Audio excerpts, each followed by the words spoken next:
화이또다 큰 성이여 라는 제목으로 말씀 나눌 텐데요. 계속해서 큰 음녀 바벨론의 멸망에 대한 구체적인 묘사와 그 영적인 의미들을 살피고 있습니다.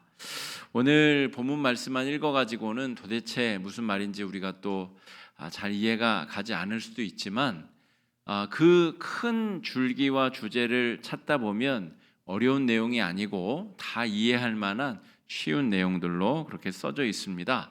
같이 한번 우리가 내용을 살펴보면 좋을 것 같습니다. 요한계시록의 전체 주제 우리가 다시 한번 좀 살펴보면 한번 읽어보실까요? 시작. 악의 세력에 대한 심판, 하나님 백성의 구원.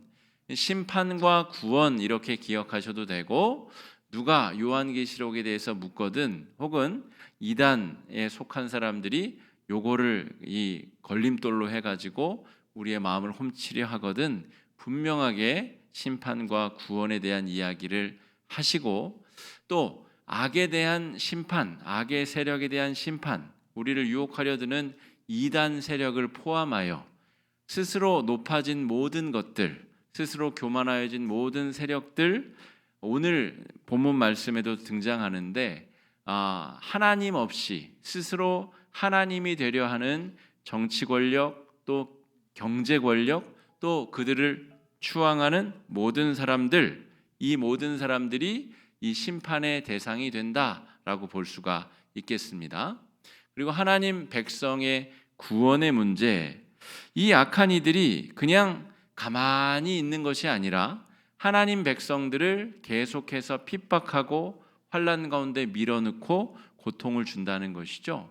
그 하나님의 백성들을 골탕 먹이고 핍박하는 그 가운데서 하나님께서 성도들을 구원하시고 보존하시고 인도하신다라고 하는 내용입니다. 자, 그래서 오늘 우리가 살펴볼 말씀은 18장의 뒷부분인데요. 지난주에 우리 10절까지 말씀을 살폈고 오늘 우리 11절부터 마지막 절까지 말씀을 살필 텐데, 악의 세력 음녀 바벨론의 멸망과 관련된 그 영적인 의미를 살필 것이고요. 또 어린 양의 혼인잔치 이 부분은 이제 다음 주 정말 이제 승리한 교회가 예수님과 혼인잔치를 하고 또 교회가 성도들이 그 위기를 극복하고 보호받고 구원받고 새로운 차원의 은혜로 나아가게 된다는 내용을 우리가 살필 것입니다.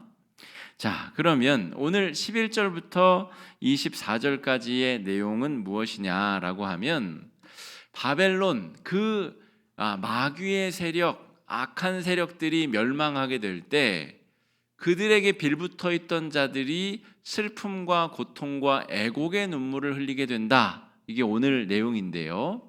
그 슬퍼하는 자들 중에 지난주 1절부터 10절까지의 내용은 이 세 그룹 중에 첫 번째 그룹, 그러니까 정치 권력자들, 그들이 이 음녀와 함께 악을 도모하며 이익을 취하고 자기들이 마치 하나님인 것처럼 사람을 죽이기도 하고 살리기도 하고 온갖 전권을 다 가진 것처럼 그렇게 휘두르던 자들이 이 바벨론의 멸망과 함께 고통의 나락으로 떨어지게 된다 하는 것입니다.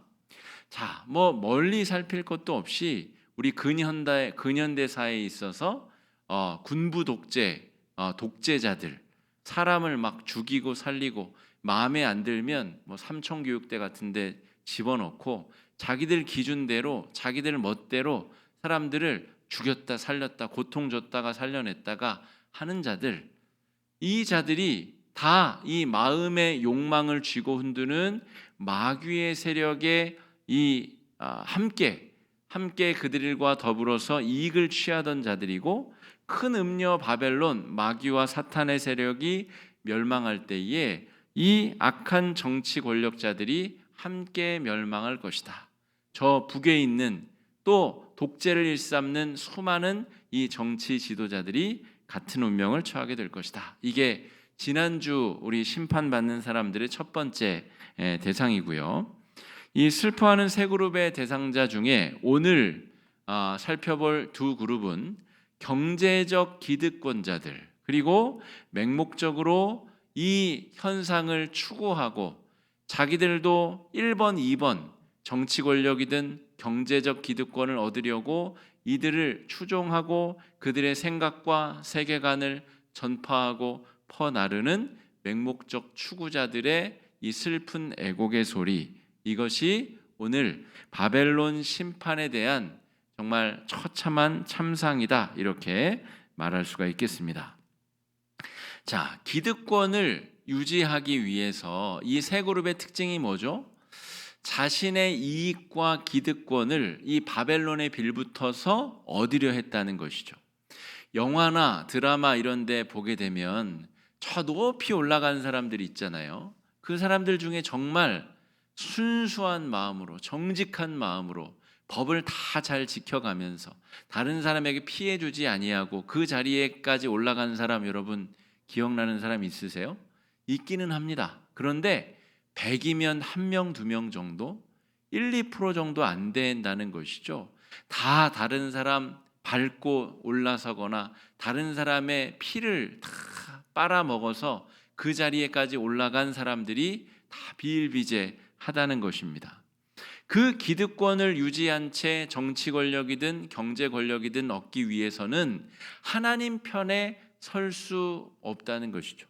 그래가지고는 그 자리에 올라가기도 어렵고 그 기득권을 유지하기도 어렵기 때문에 오늘 바벨론의 멸망에 대해서 애곡하는 사람들의 특징은 다 이 음녀 바벨론에 빌붙어서 그들에게 영혼을 팔아먹고 그들에게 엉뚱한 것을 받아서 그 자리에 오르고 그 자리를 유지했었던 자들이, 그들이 믿고 의지하고 기댔던 바벨론이 멸망하자 애곡의 눈물을 흘리는 상황이 오늘 우리가 읽은 본문의 내용입니다.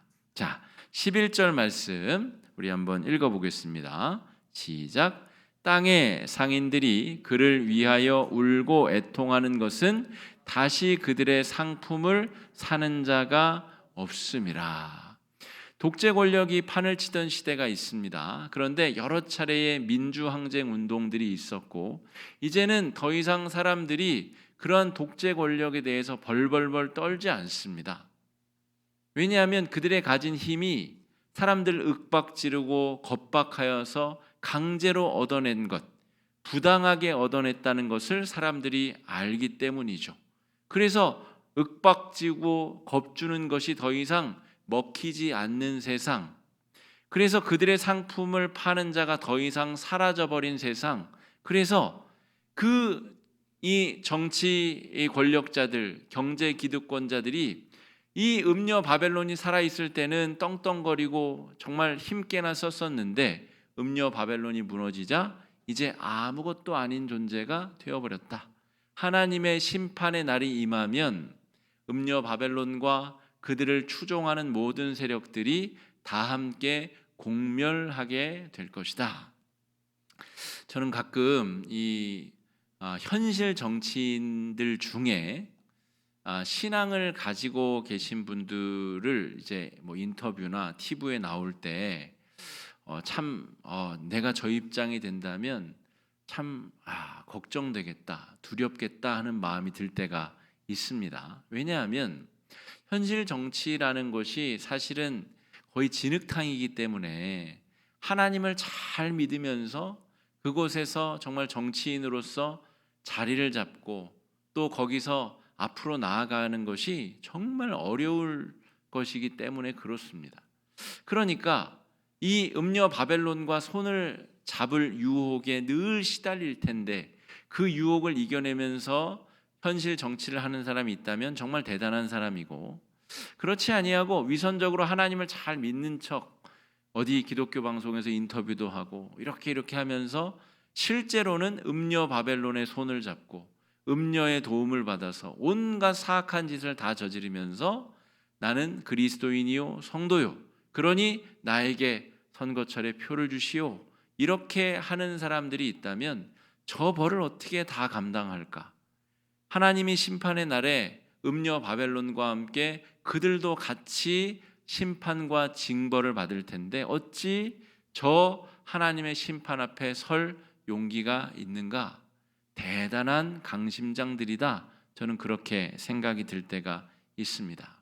한국 정치에도 여러 대통령들이 기독교인들이었고 심지어 장로도 있었고 또 현실 정치, 현실 경제인 중에 수많은 기독교인들이 있습니다. 오늘 18장 11절에서 24절 말씀은 그들이 두렵게 읽어야 될 말씀입니다.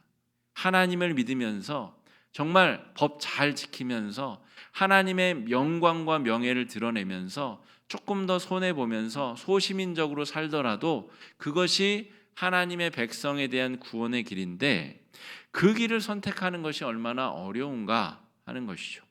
음녀 바벨론의 손을 붙잡는 것이 훨씬 빠른 출세의 길이고 출세의 지름길인데 돈을 더 많이 버는 길인데 과연 그 길을 선택하고 하나님을 잘 경외하는 사람으로 살아갈 수 있겠는가? 참 쉽지 않은 일이다 이렇게 생각해 볼 수가 있습니다. 자, 11절 말씀을 잘 보게 되면 땅의 상인들, 그러니까 경제 기득권자들, 이 음녀 바벨론에 빌붙어서 그동안 떵떵거리고 호의호식하고 다른 사람들 종처럼 부리며 살던 그 사람들, 이제 정말 음녀 바벨론이 멸망하자 정말 죽게 생긴 겁니다. 내가 그동안 누리고 힘처럼 여겼던 것이 다 사라져 버렸다는 것이죠. 이들이 슬퍼하는 내용이 무엇이냐라고 하면 자신의 그동안 과오와 죄악에 대한 슬픔, 내가 돈 조금 더 얻게 하고자 사람들 사지로 몰아넣고 사람들 죽음 가운데 몰아넣었던 그 모든 잘못들에 대한 회개인가? 그렇지 않다는 것이죠. 이들의 이 악어의 눈물은 내 이익이 소망이 끊쳐진 것에 대한 애통이다라고 하는 것이죠.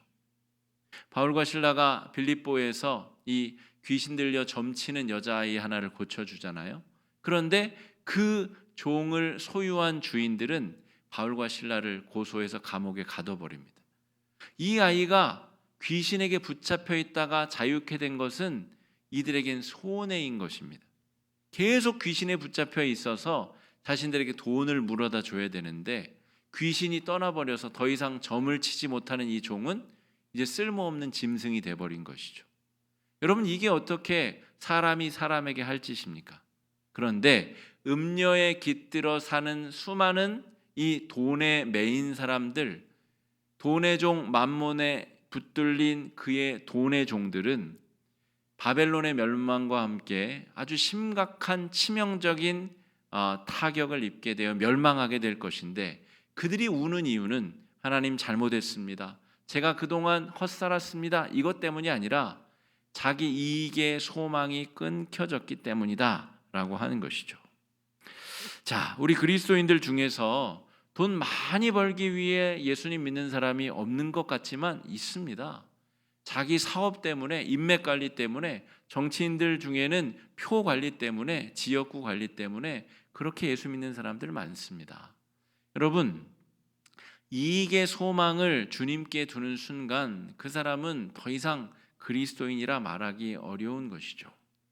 그가 어떤 심판을 받을지 감히 제가 판단하거나 이야기할 수는 없으나 적어도 이 요한계시록 18장 말씀에 의하면 그들도 바벨론의 멸망과 함께 심각한 멸망을 만나게 될 것이다 하는 것입니다. 12절 말씀 우리 같이 한번 읽어보겠습니다. 그 상품은 금과 은과 보석과 진주와 세마포와 자주 옷감과 비단과 붉은 옷감이요 각종 향목과 각종 상아 그릇이요 값진 나무와 구리와 철과 대리석으로 만든 각종 그릇이요. 좋은 거죠, 그죠? 야, 저거 정말 좋다. 백화점 가면 있는 것들이네. 정말 좋은 것들이네. 저것들 우리 집에 다 있으면 좋겠다. 저 철과 대리석으로 우리 집을 다 싸고 멋지게 하면 정말 좋겠다. 그런데 이 모든 것들을 좋아하고 거래해서 이익을 얻고 이 음녀 바벨론에게 기대어서 이런 것들을 추구하던 사람들의 결말, 그게 지금 18장에서 울부짖고 있는 자들의 내용이다 하는 것이죠. 제가 왜 이것을 계속 지금 이 12절 13절을 읽고 있냐면 13절 하반절에 나오는 내용 때문에 그렇습니다. 한번 눈여겨서 13절 읽어보겠습니다. 시작. 계피와 향료와 향과 향유와 유향과 포도주와 감람류와 고운 밀가루와 미리요 소와 양과 말과 수레와 종들과 사람의 영혼들이라. 여러분, 이 큰 음녀 바벨론에 빌붙어서 이익을 추구하던 경제적 기득권자들의 특징은 사람과 사람의 영혼을 물질화시켜 버린다는 것이죠. 이게 아주 중요한 특징인데 우리가 살아가는 현대 사회에서 아주 쉽게 목격할 수 있는 현상입니다. 아파트 단지에도 아이들끼리 야, 너 몇 동 사니? 너 몇 단지 사니? 그런 걸로 자기들끼리 계급을 나눈다고 하죠. 아, 쟤네 집은 무슨 뭐 그거래. 쟤네 집은 나라에서 보조를 받는 사람들이래. 거기 그 단지에 사는 아이래. 쟤랑 놀면 안 돼.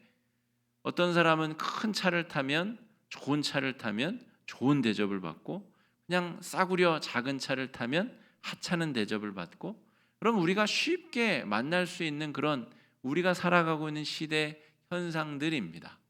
좋은 옷을 입고 그 장신구들로 치장하면 새 가족이 그런 사람이 오면 좋은 자리에 앉히고 친하게 사람들이 접근하고 허름한 옷을 입고 오면 아는 체도 하지. 우리 교회는 그런 일이 없습니다만 여러분, 우리가 살아가는 시대에 흔하게 볼 수 있는 현상들인데 사람의 영혼과 사람의 가치를 물질적으로 판단해 버리는 그런 현상들이 벌어지고 일반화되고 있다는 것이죠.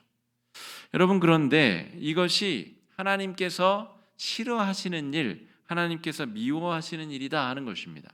새벽마다 우리가 로마서를 살피고 있는데 로마서의 대전제는 이방인이든 유대인이든 그 어떤 사람이든 다 하나님 앞에 구원받아야 될 죄인이라는 것입니다.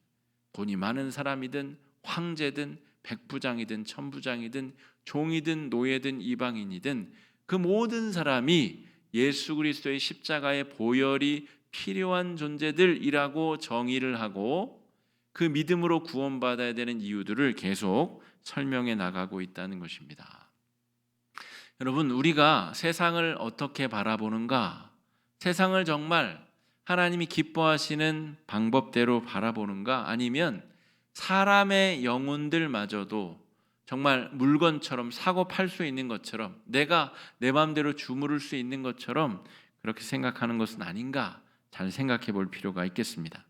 그래서 여러분, 바벨론적 삶을 추구하는 사람들, 바벨론적 삶을 통해서 이익을 내가 얻고 권력을 얻든 이익을 얻든 그것을 맹목적으로 추구하는 삶이든 그들이 추구하는 바는 그 안에 사랑이 없다는 특징이 있습니다. 사람을 사람으로 보지 아니하는 것이죠. 사람을 더 많이 가진 물질, 덜 가진 물질, 덜 가진 존재, 내가 이용해 먹을 가치가 많은 존재, 그렇지 않은 존재, 이렇게 가치 판단을 내리는 세상이 사랑이 결핍된 음녀 바벨론이 그 영향력을 끼치고 있는 세상이다, 이렇게 말할 수가 있겠습니다. 사랑이 결핍되고 이익의 추구로만 사람들을 평가하고 판단하는 것, 이것이 바벨론적 삶이 지니는 중요한 특징이다라고 말할 수가 있겠습니다. 그런데 그 바벨론적 추구적인 삶이 영원하기라도 하면 그것을 한번 추구해 봄도 나쁘지 않을 것 같습니다. 그죠? 그게 영원하다는 보장만 있으면. 그런데 오늘 18장 말씀, 요한계시록의 전체 주제가 뭐라고 말씀드렸죠? 심판과 구원. 큰 음녀 바벨론과 그를 추종하는 세력들은 반드시 심판받고 멸망당한다는 것이 요한계시록의 결론입니다. 성경이 67권이 있으면 좋겠는데, 그죠? 요한계시록에서 심판을 말했고 다시 큰 음녀가 뭐 부활한다든지 다음 요한계시록 후서 뭐 이런 게 있으면 좋을 텐데 없어요. 거기가 끝입니다. 이 악한 세력들의 심판과 그들의 핍박을 견뎌낸 성도들의 구원, 이것이 요한계시록 성서 전체의 종결이다 하는 것이죠. 그러므로 여러분, 언젠가 멸망하게 될 것을 따르는 것, 그럼 이것보다 어리석은 결정이 어디 있겠습니까? 여러분, 지금 힘들고 핍박당하고 진리를 수호하며 믿는 것이 나에게 큰 이익이 되지 아니하고 큰 돈 벌 수 없고 정말 그냥 정말 하나님 매일매일 붙잡지 않아야 하면 살 수 없는 그런 삶이라 할지라도 이 삶이 복된 삶이고 구원받는 삶이고 주께서 응원하시는 삶이라는 것을 깨달아져야 우리가 진리편에 속한 삶을 지향하며 살 수 있다는 것입니다. 자, 그래서 14절에 이 음녀 바벨론과 그들의 세력들이 반드시 멸망할 것이라는 예언, 14절 말씀 한번 읽어보겠습니다. 시작. 바벨론아, 내 영혼이 탐하던 과일이 빛난 것들이 다 없어졌으니 사람들이 결코 이것을 다시 보지 못하리로다. 제가 축구 경기를 비유해서 요한계시록을 몇 번 설명드렸지 않습니까? 4대 0으로 지고 있어요. 정말 낙담되고 정말 TV를 당장 꺼버릴 것 같고 꺼버리고 싶은 마음이 굴뚝 같고, 그런데 여러분, 그 결말이 6대 4로 이긴다는 것을 내가 알고 있다면 마음 편하게 우리가 그 경기를 지금 지고 있더라도 끝까지 볼 수 있지 않겠습니까? 오늘 요한계시록이 우리에게 주어진 이유는 우리 성도들이 지금 성도의 자존심을 지키며 살아가는 것이 손해보는 것 같은 그런 삶이기 때문에 그렇습니다.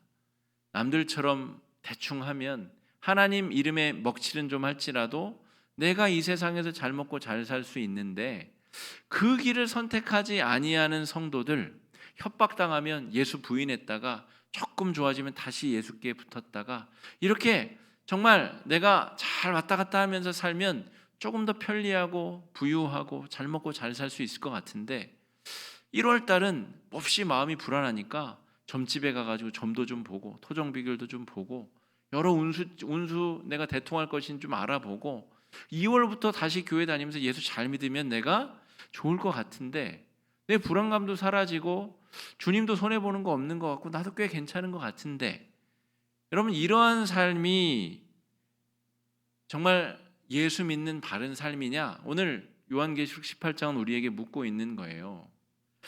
바벨론적 삶을 추구하는 그런 사람들이 반드시 멸망당할 것이다. 그들이 탐하던 과일이 떠났고 그들이 맛있는 것들과 빛난 것들이 사라졌고 사람들이 결코 다시 그것을 보지 못할 것이다. 여기 결론이 써 있잖아요. 이 결론을 알고 지금 조금 부족하고 조금 결핍이 있고 좀 불편하고 돌아가는 것 같고 조금 다른 사람들보다 손해보는 것 같은 이 삶이, 내가 지는 것 같은 이 삶이 결코 지는 것이 아니라고 하는 이 결론을 우리가 붙잡고 나아가야 된다는 것이죠. 그래서 성도는 두 발은 땅에 디디고 있는데 하늘을 우러러서 하늘의 것을 추구하고 하늘의 것을 구하는 사람들이다, 이렇게 말할 수가 있겠습니다. 우리가 살아 있어서도 짠하고 천국에 속한 사람들이면 좋겠지만 우리가 개인적 종말, 죽음이 오기 전까지는, 주님께서 우리를 부르시기 전까지는 어쨌든 우리가 이 땅에 두 발을 딛고 이 악의 세력들과의 견제와 싸움과 영적 전쟁을 하며 살아가야 될 존재들인데 우리는 이 땅에서의 삶이 끝이 아님을 알고 믿는 존재들이다라고 말할 수가 있겠습니다. 우리 정장로님 지난주에 하나님 나라 부름을 받으시고 지금 두 번째 수요일입니다. 저는 수요일 날마다 장로님이 오셔서 온 교회를 청소하셨기 때문에 수요일이 지금 아직도 굉장히 낯섭니다. 장로님이 오시지 않는 수요일이 두 번째인데 몹시 지금 낯설다는 것이죠. 근데 장로님의 삶을 뭐 평가야 뭐 이런저런 평가를 할 수 있겠습니다만 어쨌든 적어도 이 수요일 날 성전에서 보이신 장로님의 삶은 이 육체를 정말 하나님 나라 천국 가서도 정말 열심히 계속 사용하실 것처럼 정말 80대의 그 몸으로 청년처럼 교회를 쓸고 닦고 섬기셨다는 것이죠. 그러니까 어떻게 그런 일이 가능했을까? 정말 이 두 발을 땅에 디디고 이 땅에 몸이 담겨 있는 그런 제한적인 사람임에도 불구하고 천국의 삶을 추구하면서 그렇게 수요일마다 또 주일마다 그렇게 섬기시고 봉사한 것이 아닐까? 제가 오늘 그런 생각을 좀 해보았습니다. 결국에는 다 불타서 흙으로 돌아갈 육신인데 하나님 나라 가기 전까지 정말 최선을 다해서 정말 몸이 닳아 없어지도록 그렇게 애쓰신 그 장로님의 헌신과 수고가 우리 공동체를 더욱더 멋지고 귀하고 든든하게 세워갈 줄로 믿습니다. 자, 19절 말씀 우리 한번 읽어볼 텐데요. 19절입니다. 읽어보겠습니다. 시작. 티끌을 자기 머리에 뿌리고 울며 애통하여 외쳐 이르되 화 있도다 이 큰 성이여 바다에서 배 부리는 모든 자들이 너의 배부로운 상품으로 치부하였더니 한 시간에 망하였도다. 여러분 19절의 이 고백도 마음에 철필로 잘 새겨보시면 좋겠습니다. 이 음녀 바벨론이 멸망하는데 1000년 만년이 걸린다고 생각해 보세요. 그러면 약삭 빠른 사람들은 그러면 나 바벨론 쪽 속할래? 이렇게 하는 사람도 있지 않겠어요? 그 멸망이 1000년 만년이면 아유 그래도 1000년 만년이면 어디야? 그래도 음녀 쪽에 좀 속해 있는 게 낫지 않을까? 누리고 평안하게 살고 부유하게 살고 다른 사람들 부려먹고 종처럼 부리고 살면 그 또한 괜찮은 거 아닌가? 그런데 음녀 바벨론의 멸망이 한순간에 한 시간에 폭삭 쫄딱 멸망한다는 것입니다. 여러분 이 결말의 내용을 마음의 신비에 잘 새겨야 됩니다. 성경에는 이 악인의 형통에 대한 문제가 굉장히 중요한 주제로 다루어집니다. 시편과 잠언, 전도서 이런 성문서에는 하나님 저 악인이 왜 이렇게 잘 먹고 잘 사는 겁니까? 이거 뭐 좀 잘못된 거 아닙니까? 라고 하는 의문들이 끊임없이 계속해서 제기됩니다. 하나님이 정의로우신데 어찌 악인들이 저렇게 잘 먹고 잘 살 수 있습니까? 근데 여러분 그게 정말 잘 사는 것일까? 그 마음이 하나님 없이 자기가 하나님이 되어서 유한한 존재가 하나님인 척 하려면 얼마나 그 마음이 의심과 시기와 질투와 미움과 절망과 공포와 두려움 그게 정말 행복한 것일까? 여러분 우리가 그 생각을 잘 해볼 필요가 있고요. 결국 자기 생명조차 자기 스스로 할 수 없는 존재가 어떻게 행복을 자기 것으로 만들 수 있겠는가? 하나님이 그 생명 거둬가시면 그 생명 거기서 끝쳐지는 것인데 어떻게 그들의 삶이 마냥 행복한 것이다 이렇게 말할 수 있겠는가?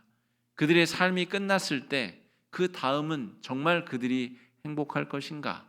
악인의 형통의 문제에 있어서 우리가 이 성경 말씀을 전체적으로 종합적으로 읽어보게 되면 적어도 오늘 요한계시록 18장 말씀을 근거로 시편, 잠언, 전도서에 제기된 악인의 형통의 문제에 대해서 우리가 성경 속에 답을 찾아보자면 그들은 형통한 게 아니다.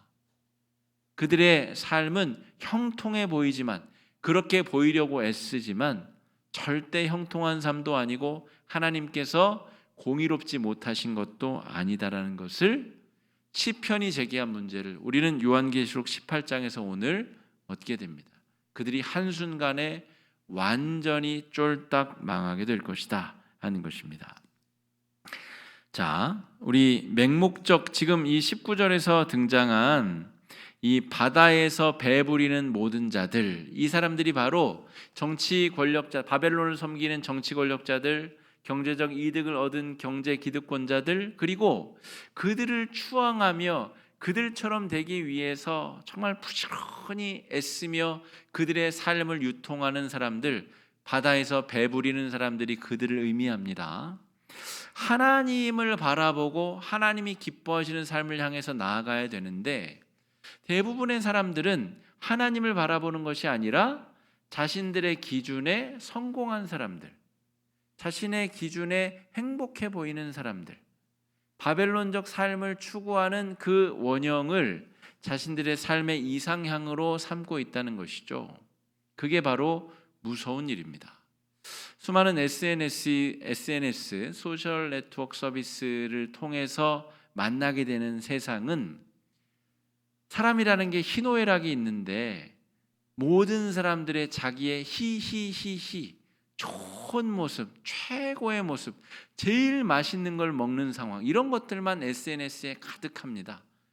자기 슬프고 힘들고 어려운 거 거기에 올리는 사람들 있기는 하지만 대부분의 내용들은 자기가 보일 수 있는 제일 아름다운 모습, 제일 건강하고 멋지고 멋진 보석을 차고 멋진 좋은 곳에 가서 좋은 것을 먹는 그런 것들만 다 올리죠.